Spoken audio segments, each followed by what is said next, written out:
What's new at GoLinks September?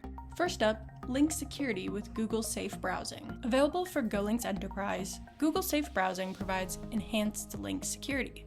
We'll automatically detect and remove GoLinks to potentially malicious sites and alert the employee who attempted to create the GoLink. Secondly, new dashboard filters. You can now select multiple filter options at once. For example, you can do last modified and the type of GoLink. A highly requested filter that we've added is by GoLink owner, so when you can't remember the name of the GoLink but you know who made it, you can find it. Lastly, check out our new GoLinks integration. Google Chats will automatically convert GoLinks into clickable links.